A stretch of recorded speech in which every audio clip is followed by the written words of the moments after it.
Hello, digital warriors, and welcome back to the Forge of Unicorn podcast. Today I'm pretty excited because we have a special guest with us, one of a kind, Pedro Lopez. Pedro is not only the managing partner at Frisson Capital, a company that has a peculiar name, and Pedro will tell us more about it, but also Pedro is one of a kind because he's one of the few investors that I was discussing about our research, and when I was touching the points about behavioral engineering and neuroscience, Pedro was absolutely on the topic because Pedro is an expert as well in behavioral engineering. And Pedro has worked with more than 10,000 leaders worldwide. And with that, I can say, Pedro, welcome with us. I'm so happy to be here. I really appreciate the conversation. Thank you, Pedro. And trust me, the conversation will be really spicy in a few because with Pedro today we will try to understand what we can do with behavioral engineering and neuroscience to help leaders in getting out of the mediocrity. Mediocrity that in the previous episodes of this series with investors, we understood is the death of every organization that wants to aspire to become a unicorn. But without further ado, Pedro, please introduce yourself so that the listener can understand which kind of background you have and what you do. Sure. Pedro Lopez Sela, I was born and raised in Mexico. I come from a mixed background, a family from Asia and Europe mainly. I've been an entrepreneur for the last 30 years or so. About 25 years ago, I started a foundation, a non-for-profit with friends, trying to teach business to computer engineers. And that was basically the foundation of where I am today. It was totally unexpected, but by now we've been training people all over the world, trying to help them create companies on top of their purpose. I've been investing in early stage deep tech in the global south for a few years now as a venture capital firm. And I'm also working with people to create entities and platforms that support entrepreneurs, such as company builders, venture studios, and VC firms in Southeast Asia and Latin America, basically. And as you understood, digital warriors out there, Pedro is the kind of guy that you should stop by when you want to jumpstart an organization.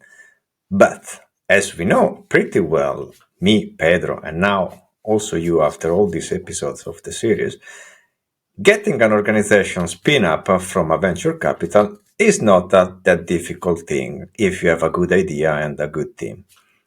But the problem starts to approach you at the door when your organization starts to stop growing. And in this moment, we start to see from all the data that we have that only a few are able to become a unicorn. With the data that we have is 2.5% are able to become unicorns. That is a pretty low number. Also, it seems that after a year, half of this they should remove the horn from their head because they lose the title of being a unicorn.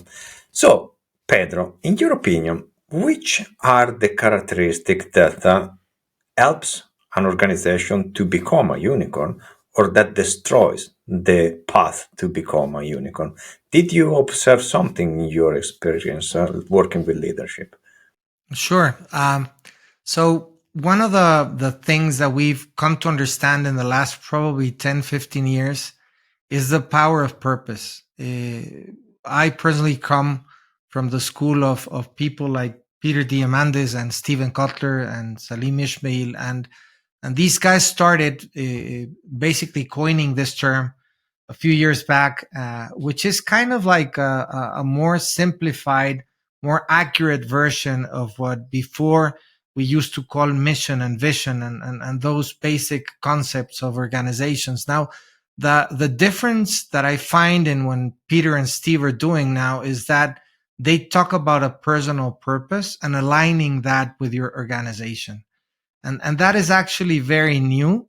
It's very simple. It's a very simple idea, that actually allows you to align everything easier and faster.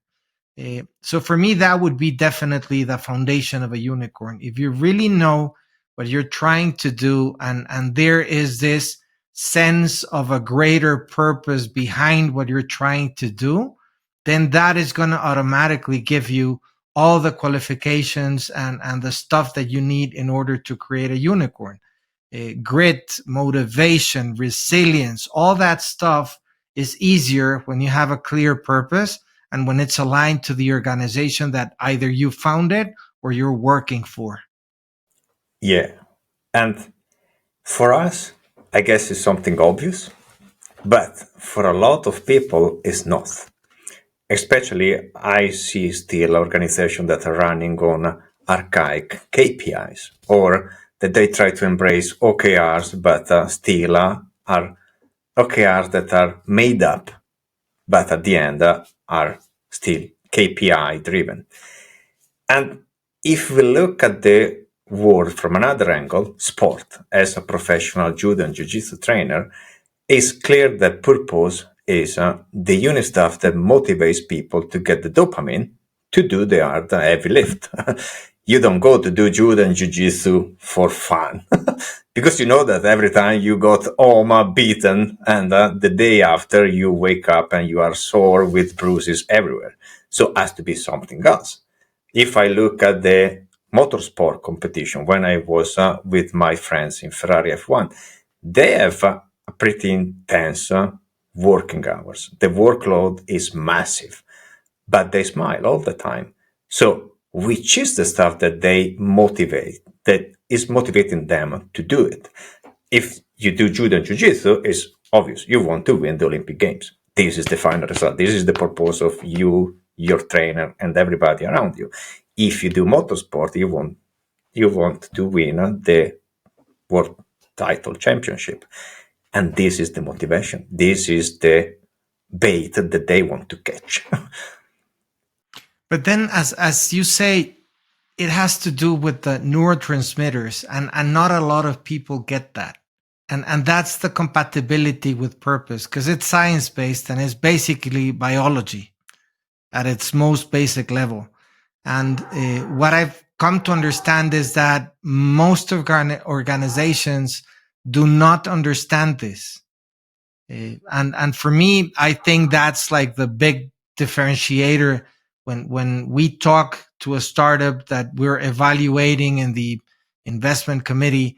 The understanding of the basic needs of the team, of the founder of the startup, is critical. And if they are able to understand neuroplasticity, purpose, dopamine, and all that stuff, they do not have to be a scientist. They just have to be aware that the people that are working for them are very excited about what they're trying to do. And if that's, the starting point of the conversation, then all good, and we can support them not only by investing, but also by helping them create mechanisms so that people get engaged with the organization while doing what they're supposed to do, and not just because of the check, at the end of the month.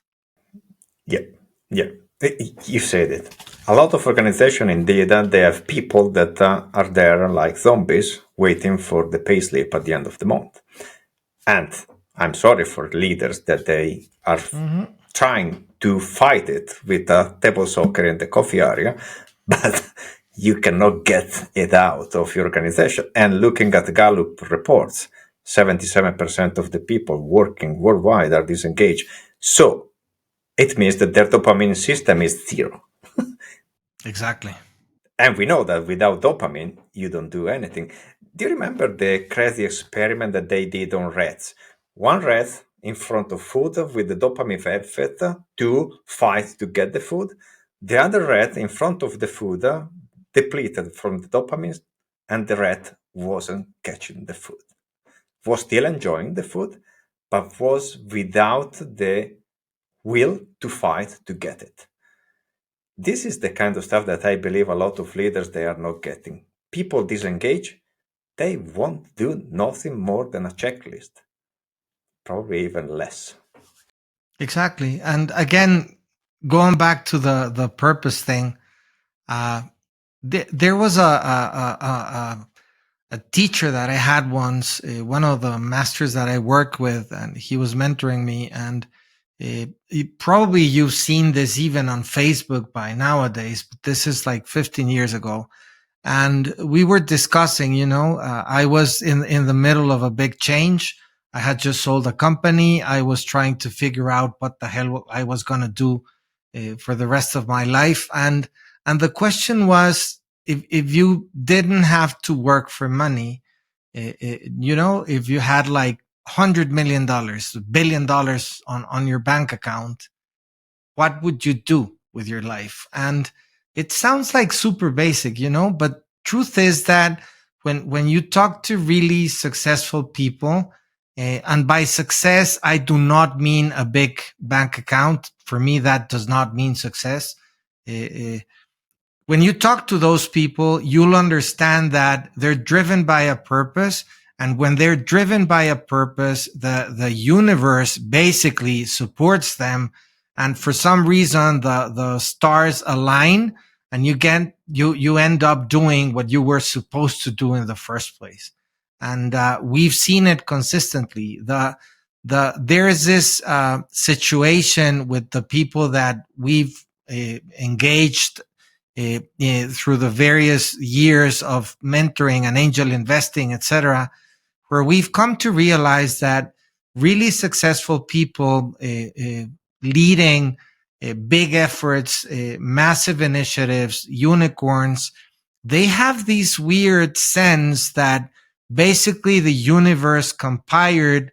There was a complicity with all the gods of the Olympus so that they could do what they want to do.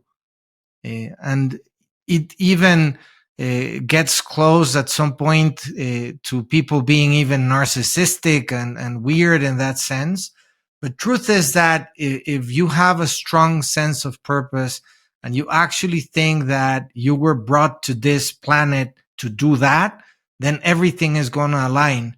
And if you're able to communicate that purpose clearly, then other people that feel the same way are going to jump in, and people that do not feel the same way are going to get out of your way and are going to let you do your thing. So for that reason, for us, purpose is critical.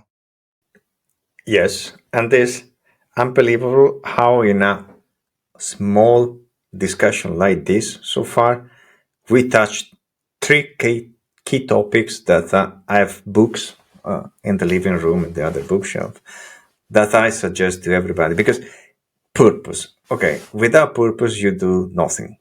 And there is a fantastic book from Professor Joe Dispenza, Breaking the Habits to Be Yourself. That is an intriguing book that correlated what you just said about bending reality with quantum physics. I don't want to go into the nitty-gritty details and reviewing the book, but it's an interesting lecture to open people's minds to understand that if you strongly believe in something, you can achieve it. Of course, if you have to put the skin in the game. Okay. Also, you mentioned that the purpose is the key. And even if we understand the brain, how is built, how it does function, we cannot do anything at the end without the purpose. That is the intriguing part that I love of the Japanese philosophy of the Ikigai. That all the components of your life, they need to be aligned so that you fulfill your purpose. And this beauty how spirituality and neuroscience, time to time, they overlap. Because it's intriguing how people, especially nowadays, they are completely avoiding to do an introspection, especially leadership, I mean.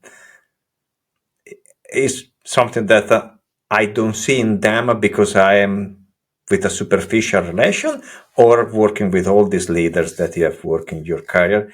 Do you see them not that much focus in understanding who they are? I would add to those two a third book called The Art of the Impossible by Stephen Kotler. And it for me it was a game changer because uh, it has this fantastic narrative. This guy, by the way, I'm a super fan. I have to disclose that I'm super biased. Fantastic mentor, fantastic writer, more than 10 bestsellers, etc. And but this particular book, it's super engaging and has stories about people that actually did the impossible. But then at the end of the book, you have a list specifically of stuff in a very specific order that you have to do in order to achieve the impossible. And it is a very simple technique to use because when when I talk to leaders and I start talking, I'm a big fan of meditation and spirituality. I've done it myself for the last 20 years. But it's not for everybody. And for some people, it's very complicated to start. In my case, for example, I'm hyperactive. So just getting, sitting down for 10 minutes and trying to put your mind in total blank at the beginning, especially, was like super complicated. The great thing about Steve's book is that it gives you the specific steps that you have to do in order to understand what's the purpose, where's your curiosity focused, what are you good at, what is the market demanding, and just mix everything, put it in a blender, and understand what you should be achieving. So I definitely recommend that too. And again, you see how all this stuff are interconnected because as behavioral engineering taught us since long time ago, where neuroscience took a pivotal point when the mirror neuron were discovered. If we don't understand that the present and the future are a consequence of our behavior, we can never accept that we cannot transform an organization, but we need to evolve an organization. And the evolution of an organization starts from the evolution of the leadership, because they are setting the role model. And if a leader is not behaving properly, the people that are observing the leadership style due to the mirror neuron activation, they will never be able to do something different than what just they witness from their leadership. And I love what you're saying because we definitely believe that transformation comes from the people, not the entity. There's this guy, James Clear, that talks about atomic habits. And we definitely think that if you're able to have people in the organization personally doing small changes into what they're doing, that'll definitely change everything else. And in some cases, because it's not about everything about the strategy of the company, we had an investee a few years back that was having a very big potential problem of burnout of the team. Situation was super complicated. And we were talking to this founder, a pretty weird guy. I love freaks. I'm a freak myself. And we were discussing precisely all this stuff about well-being meditation and all that stuff. And one of the questions that we asked him was, if a re-engineering of the company and the strategy would be the right way to go, or if we had to do something before that, which was doing something specifically with the team. And long story short, instead of going back to the drawing board and redefining the strategy of the company and so on and so forth, we hired a nutritionist and we hired a physical trainer, and we got the team into a routine with the same business strategy that in about 3 weeks, because the first 2 were a nightmare, within the first 3 weeks, we started seeing the results. Turns out that the people were exhausted because they were doing no exercise at all. They had no activity related to mind, whichever kind of meditation, yoga, whatever you want to think about. There was no process of active recovery, and they were killing themselves with carbs and caffeine and all that crap that just, puts you really up at the beginning, but then it crashes you totally down. So for us, it's always about the people, and then you can start thinking about the strategy of the company.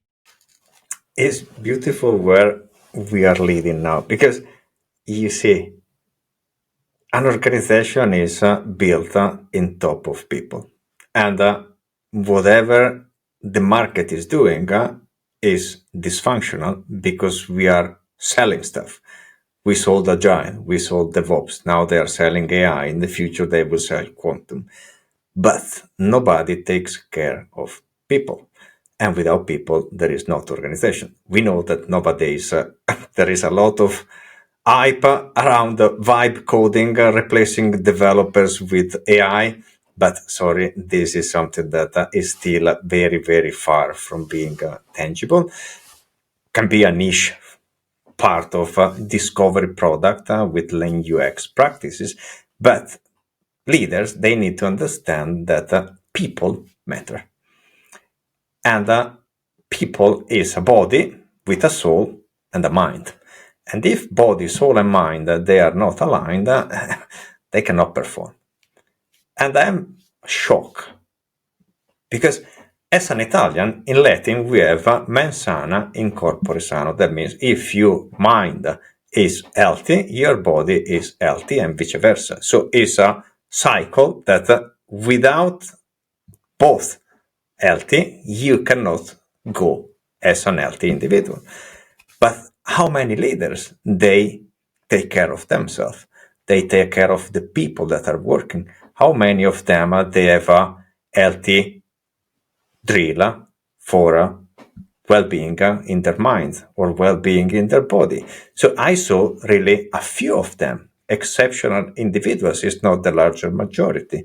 Is this what is outside there that you are observing as well? And I love what you're saying. One of my mentors had that precise journey. A guy called Dave Asprey. He was a very successful entrepreneur with a terrible health, and he decided to fix it. He's actually the guy that created the word biohacking and is now one of the biggest authorities in the topic worldwide. And I think that because he was able to fix it, he lost so many pounds. He looks a lot younger than he actually is. And now he's a super successful entrepreneur that is creating products related to biohacking, helping everybody, feel better, be younger, etc. And that just quantum jump by fixing his diet, his sleep habits, and all that, just totally transformed his life. So I definitely agree that the probably one comment I would have is that, especially in the entrepreneurship space, a lot of people think that's for the billionaires, and when you're able to have the exit. But it doesn't work that way. If you're killing yourself to build the unicorn, but you're not taking care of yourself, at some point in time, you're going to break. And most of the times, and that is your 97.5% of people who don't make it.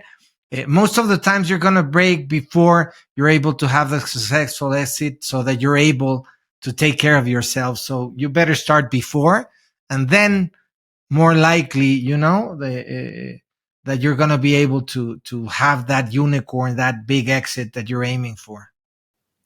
Yes, and a lot of people, what I guess they should take care of is the formula is really dangerous because it's or you get the unicorn or you get nothing.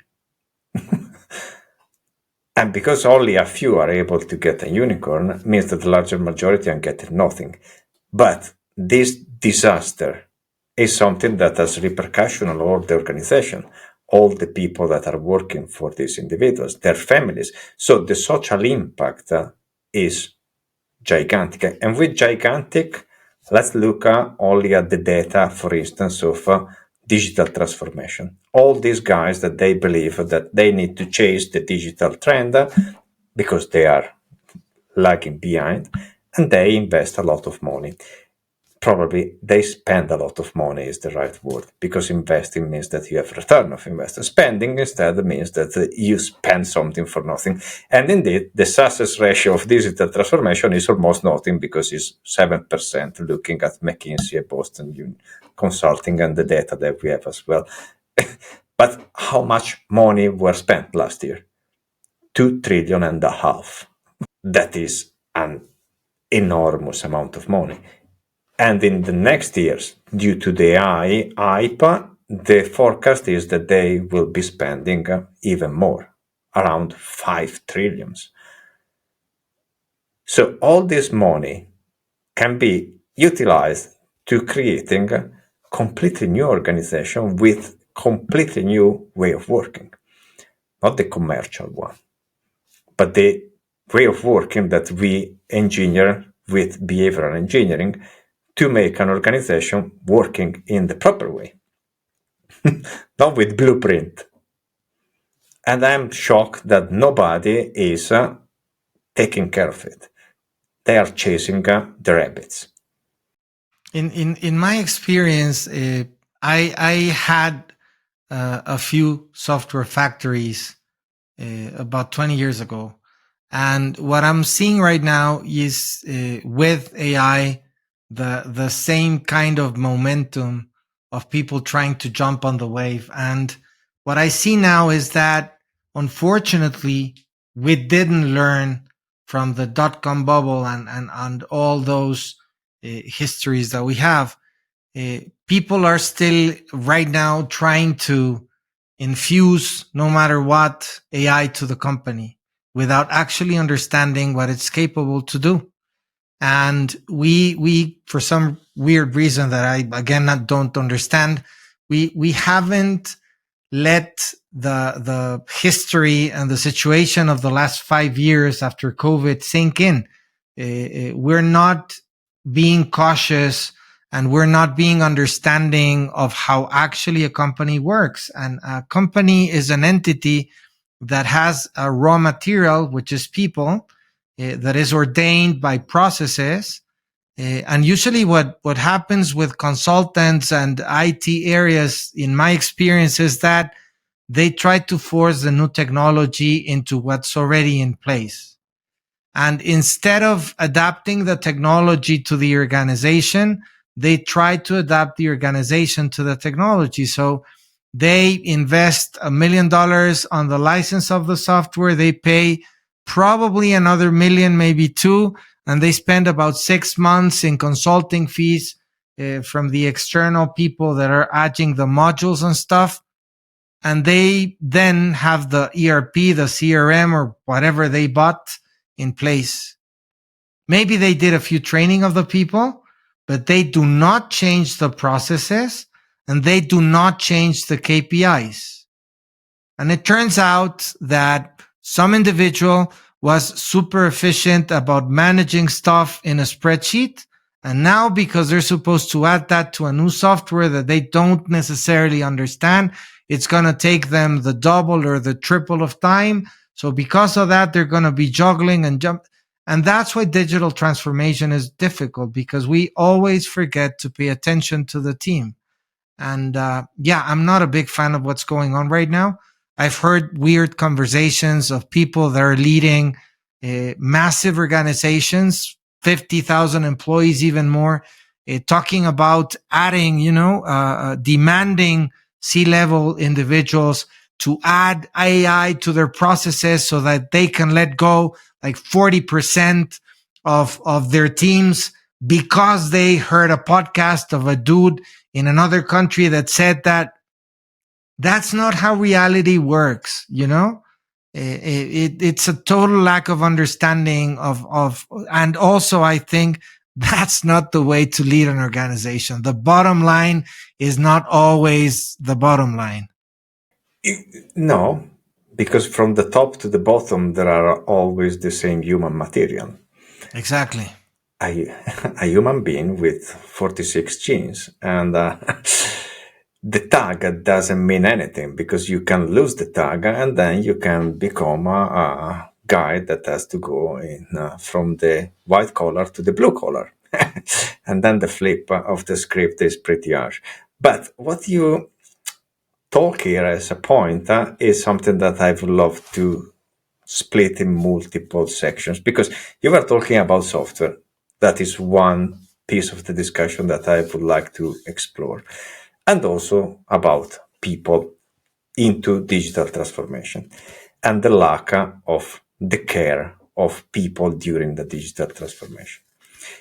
Regarding software, what I'm shocked, especially due to my background in motorsport, in F1 and MotoGP, with friends, working with them, with my brother still working there.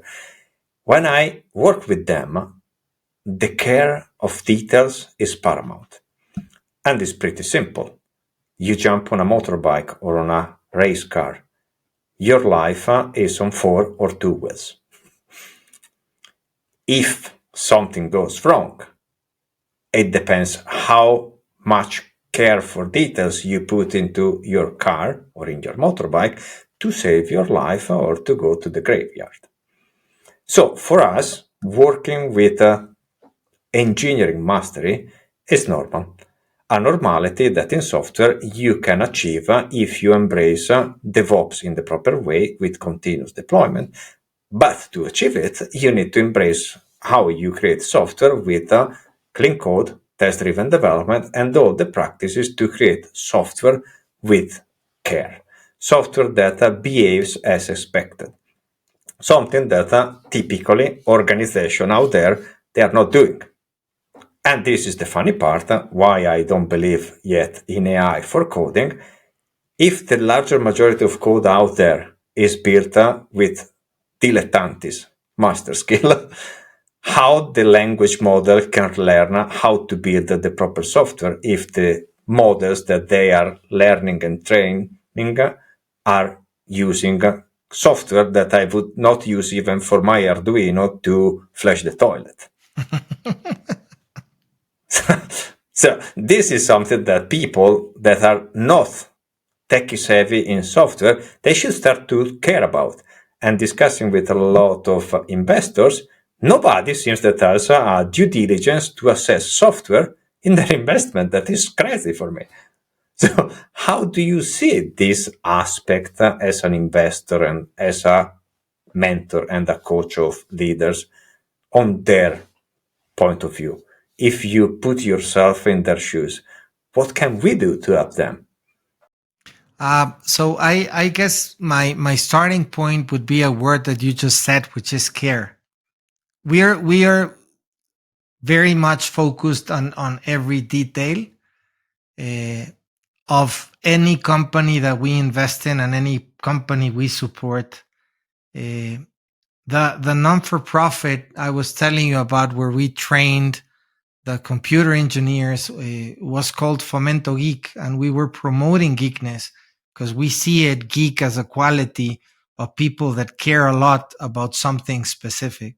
And we, for that reason, think that whenever we're going to be supporting somebody or working with somebody, they should care even more than we do about what they're trying to do.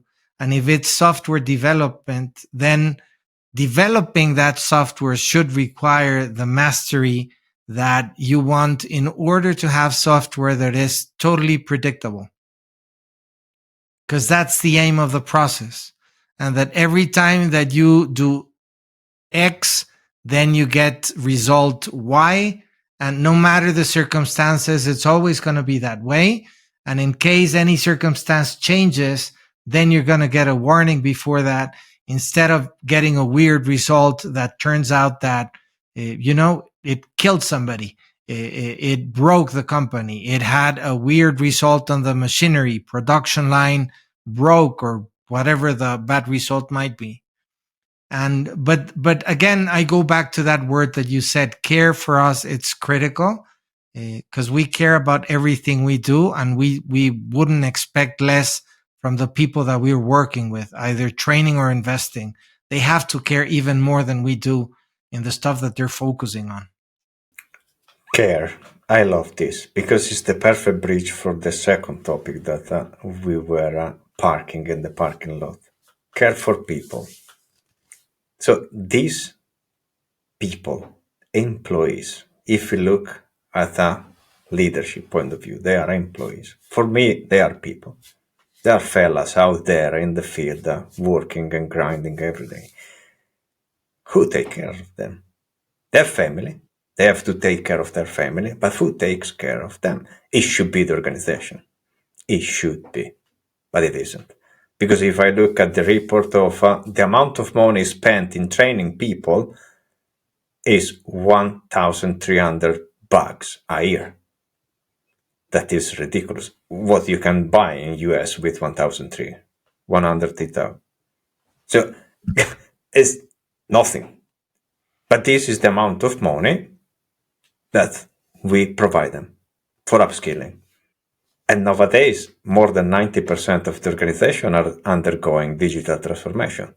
So how is possible that we spend trillions for doing digital transformation and chips for training? So it means that this leadership doesn't care enough for the people. And if they don't care enough, how we can ask them without a system that is aligning people and organization purpose to go the extra miles? And are we surprised of that? So for me, it's something that is so obvious, but is a taboo. It's the elephant in the room that every board doesn't want to discuss about. Because taking care of people seems that is a cost and not an asset. Exactly.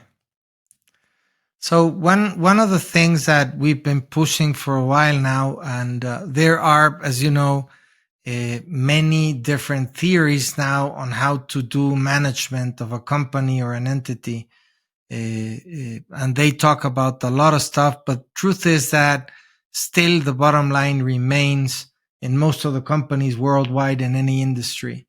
And here are two things that I want to share with you. The first one is that you need to have empathy with the people that you're working with. And empathy is a quality that I think most companies lack. Unfortunately, we pay attention to our processes, and we go out there and search for consultants and certifications and so on and so forth, so that we have the best quality product. And then we're also looking at the bottom line, and we're looking at financials, because we want to grow and we want to give return of investment to investors, stockholders.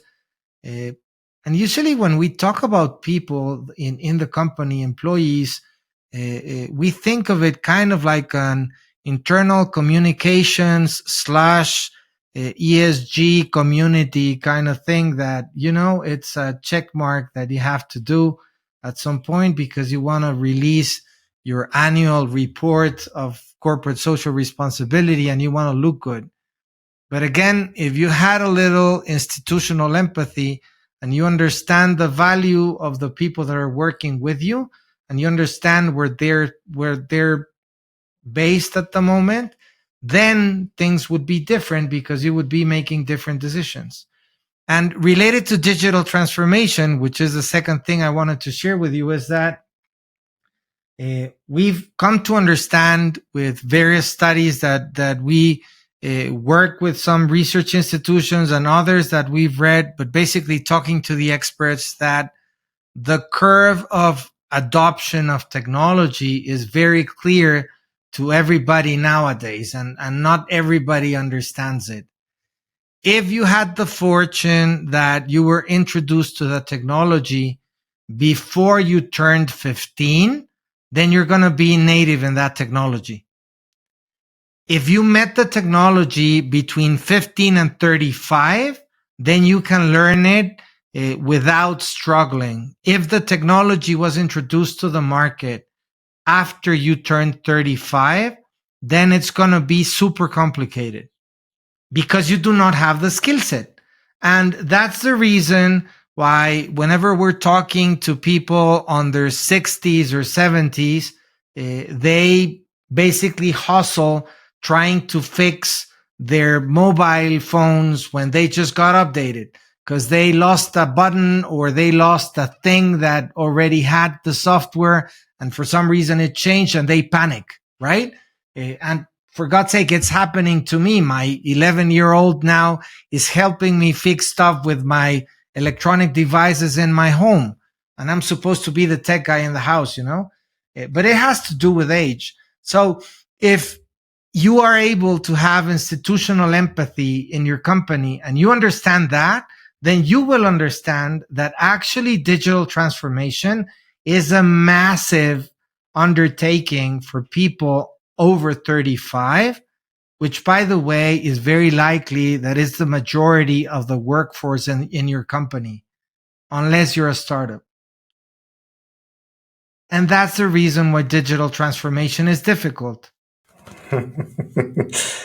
And I love the point because we are going back to the biohacker.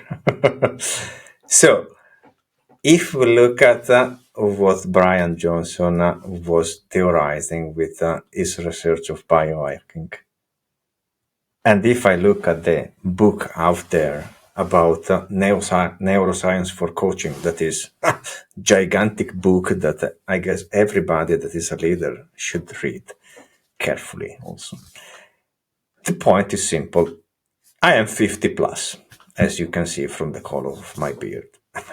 But I don't feel that I cannot grow because I did a biohacking of my mind to being able to use the mirror neuron and all the neuroplasticity mechanism to onboard a highly amount of information and retain it even after 50. And we move all this into the software craftsmanship dojo that is our behavior engineer baked with neuroscience system to upskill people. That is indeed what all this digital transformation they are not doing.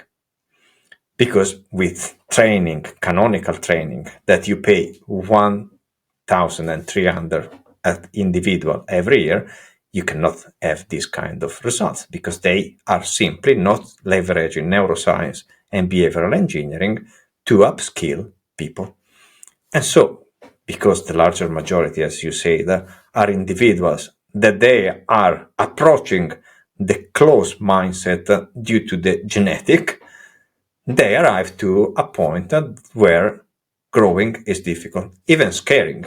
And we are touching here another intriguing part of neuroscience and behavioral engineering, that is behavioral psychology, and all the stuff related to emotional trauma.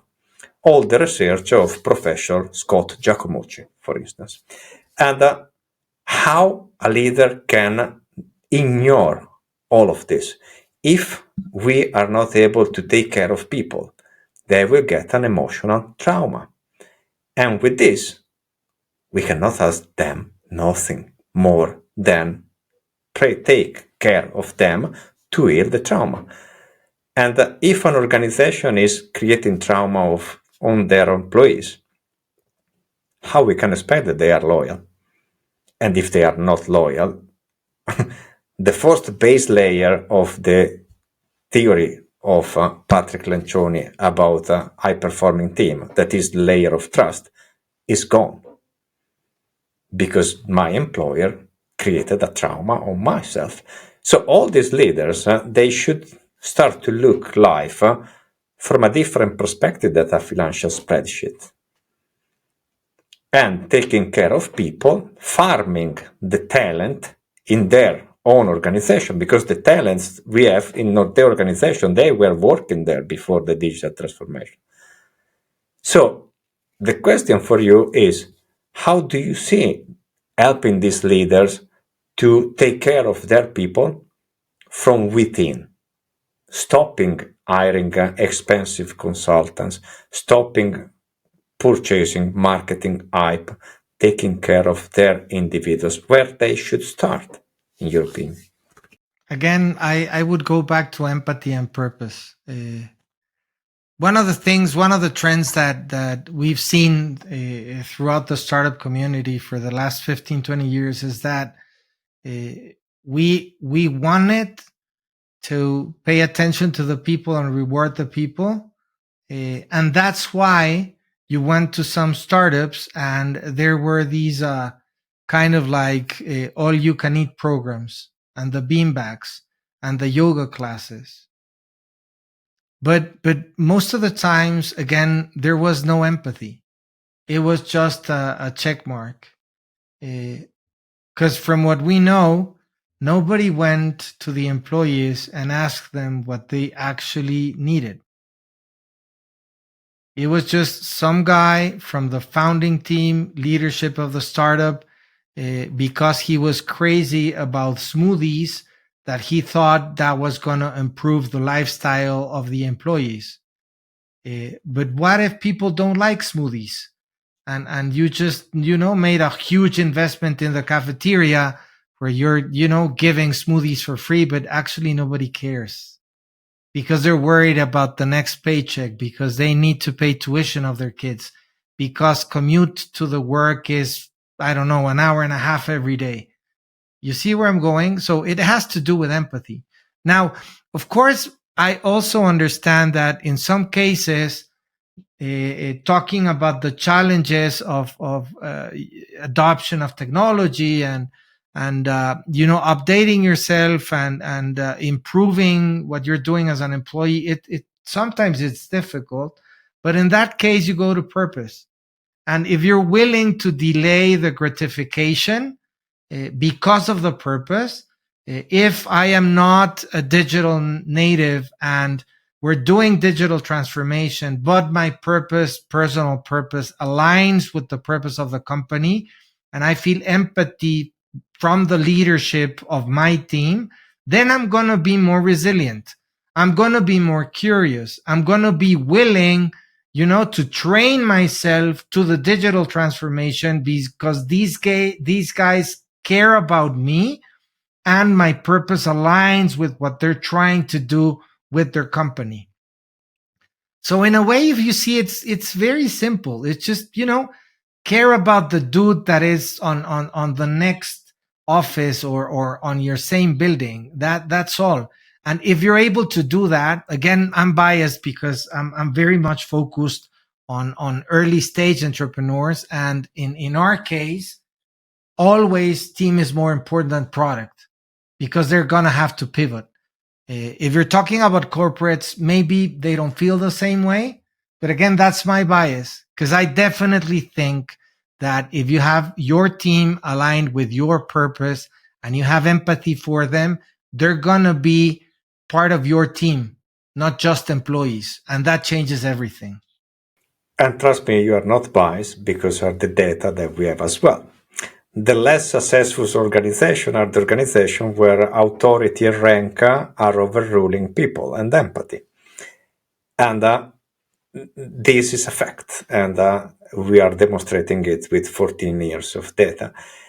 The beauty is that also this organization that, in my opinion, we can discuss as toxic because they are indeed creating an environment where empathy is removed from the table.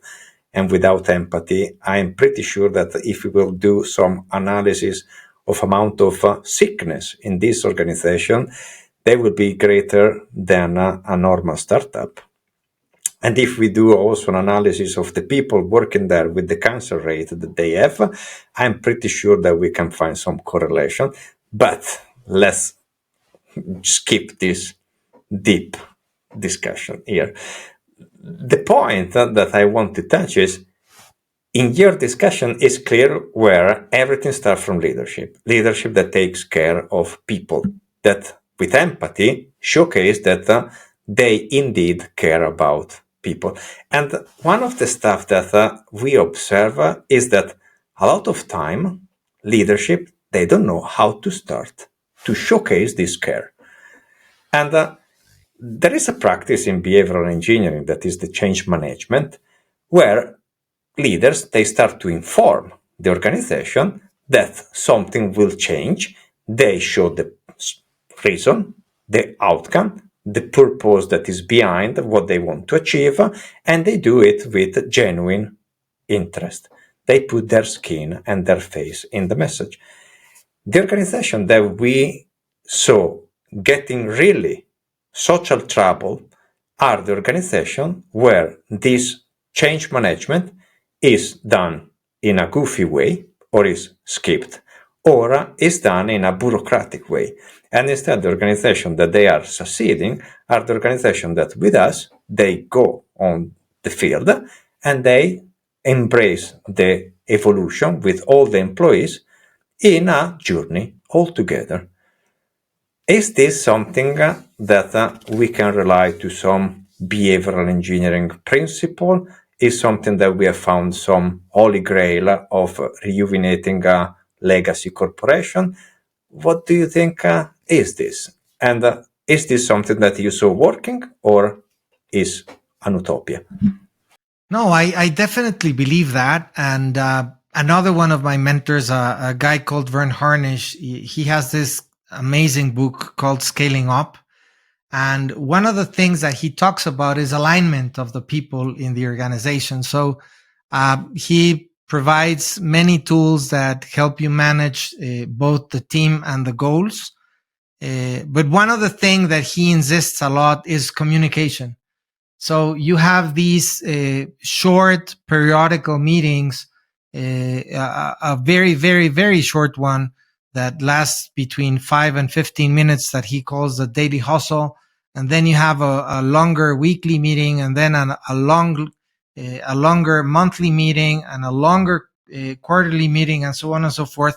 And he also suggests that you have boards in the facilities of the company where you can actually see the data and explain to the team why that is important to the company and to them.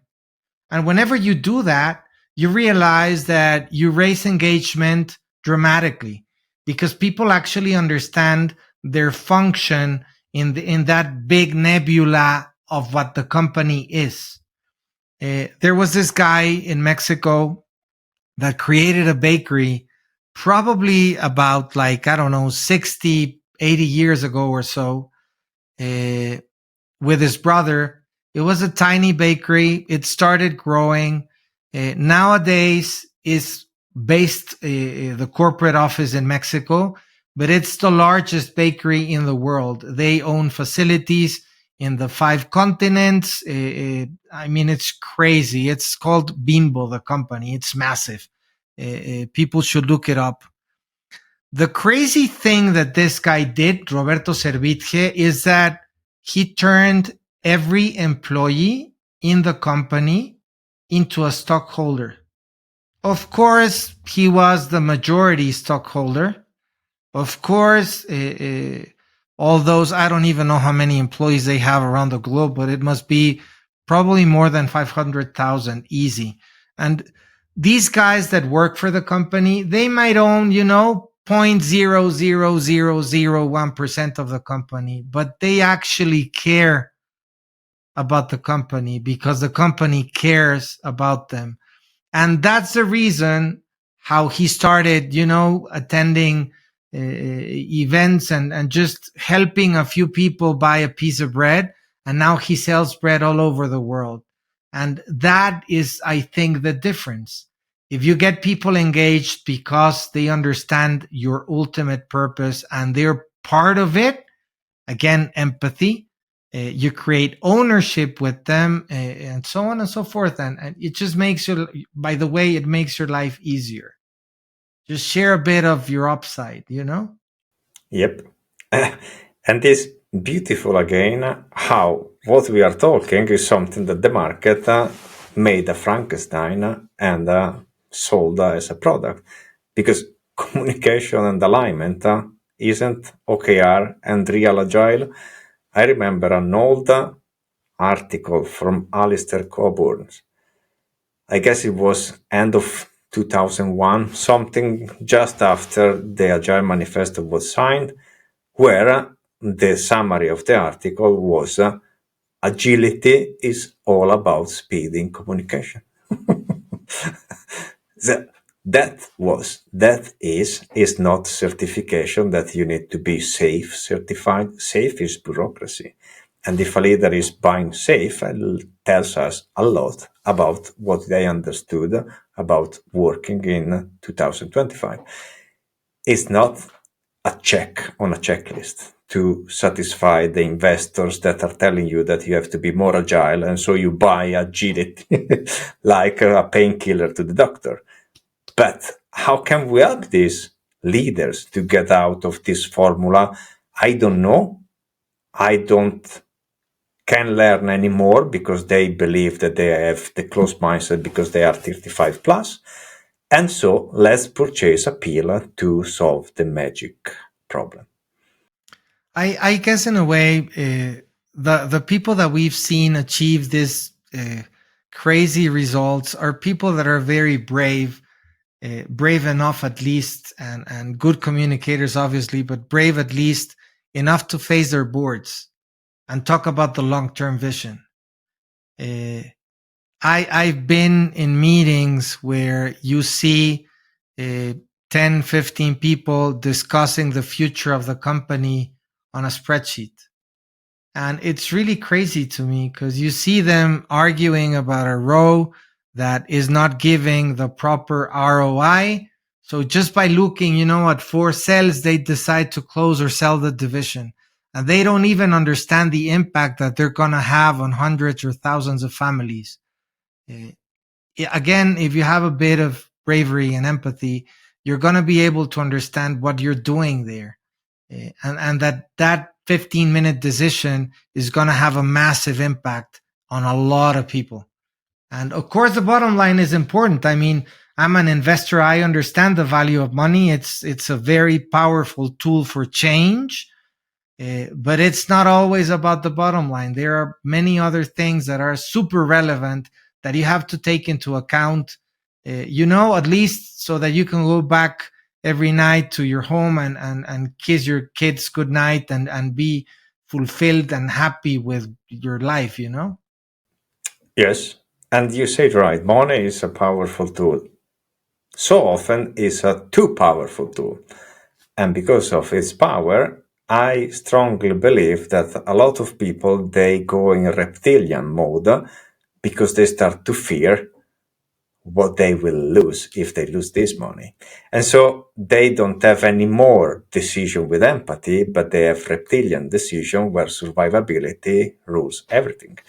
And this is why I'm a strongly believer that in boards, they should replace financial indicator with indicators that are more meaningful for the growth of a company. That is not becoming a 1 billion evaluation, but is something different. And I am really curious to understand your point of view here.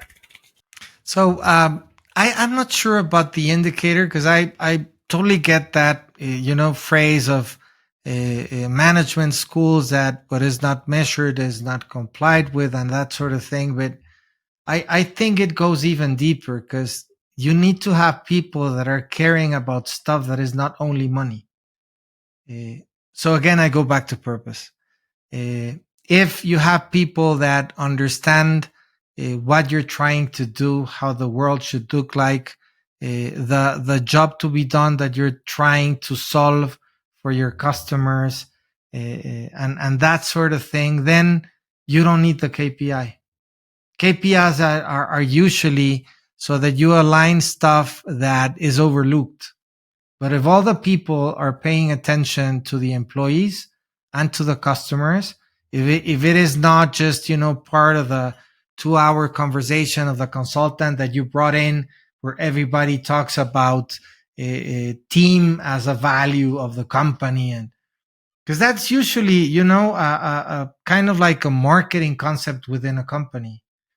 If you take a different view on that and it goes deeper for you and it's part of the DNA, not only of the company again, but of the people that create the leadership teams that make the decisions, then it changes everything.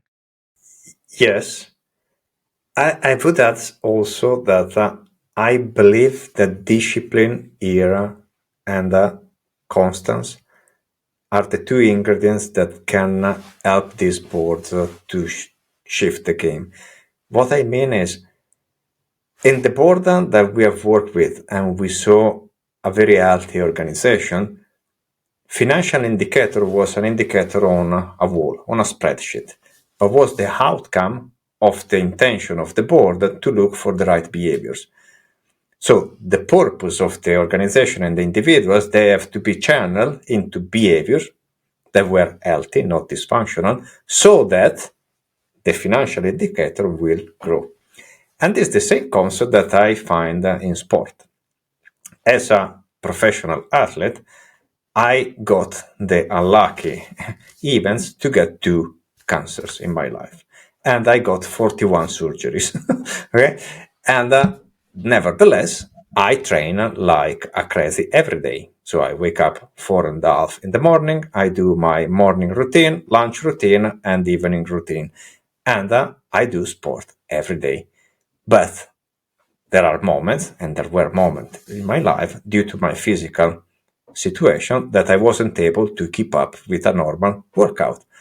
But doing something is better than doing nothing. But the resilience and the constance and the discipline are the ingredients of this successful board that they knew since the beginning that doing something right today is better than doing nothing right. And so, because of this, they see over time the financial indicators that are spiking to the roof, and instead of dysfunctional organization where the board is obsessed by financial indicators, what I see year after year, quarter after quarter is budget freeze, cut the cost, and remove people. But again, I think that we're talking about the same thing, and it's about delayed gratification. There's this marshmallow study from Stanford University that they did for, I don't remember the timeline, but about like 25 years or so, where they got kids into a room and they offered a marshmallow that they could eat at the moment, or the person would leave the room and then come back with another marshmallow. And if they hadn't eaten the first one, they would get a second one. And I think the time frame was like 10, 15 minutes or so. And some kids ate it, some kids didn't eat it. People can watch it in YouTube. It's very entertaining, by the way. Um, the interesting thing is not that part of the marshmallow, but the tracking of the individuals that the university did for like 25 years or so. And the conclusion was that all the kids that delayed the gratification of the marshmallow when they were like 6 years old or whatever, they ended up becoming very successful individuals. And it has to do with delayed gratification. And it's what you're saying. I mean, I have to do exercise every day because it's gonna, improve my wellness and it's gonna work. And now that I'm, 44 and it's the first step down in my health ladder, or now that I'm 60, which is the worst one, the critical one of state of health, I have to keep on doing it because I'm not 44 yet, or I'm not 60. That sort of thing, that's delayed gratification. If you turn that delayed gratification into a company vision again, and you add the purpose thing, decision making is easier because you're in it for the long run. It's not about the ticker on Bloomberg right now. It's about what's going to happen with your customers and the market in the next 5, 10, 15 years. So the vision changes everything. You get a lot more perspective. And that basically gives you the opportunity to take other things into account and make different decisions, because it's not an immediate reward that you're looking for. You're open to make investments, to make sacrifices that in the long run are going to benefit the company. Yes. And if you do in this way with empathy and you share it with all the people working with you, then it's not your company. It's our company where everybody is a power force. I love our discussion, Pedro, and I will continue for hours, as is pretty clear. We have thousands of books to discuss. Probably we should do something new in the future. But to close up, because otherwise we will do a episode that is too long for our digital warriors out there. Do you have a last suggestion for them? What do you want to share with them so that they can find some way to relieve their burden of leading a company that maybe is not that healthy? So, for me, I guess introspection, as you said, is critical. I've been able to reap the rewards of meditation, of thinking periodically what I want to do with my life. Like, for example, every year I disappear from the grid for a week. And I go to a very lonely, crazy place that I can find where there's no internet, and I'm not even with my family, just on my own. And it gives me the possibility to rethink what I'm doing with my life. And I usually, when I do that, I have the opportunity to evaluate my last year and to think ahead for the next 10, 15. So I strongly recommend that.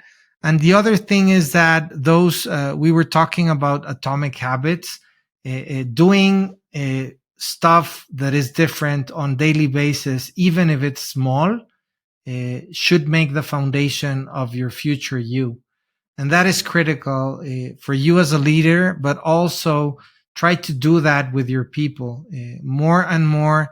Especially I've seen in Asian companies, they're thinking about wellness. They're training their people. They're doing sports training in the morning before the factory opens operations.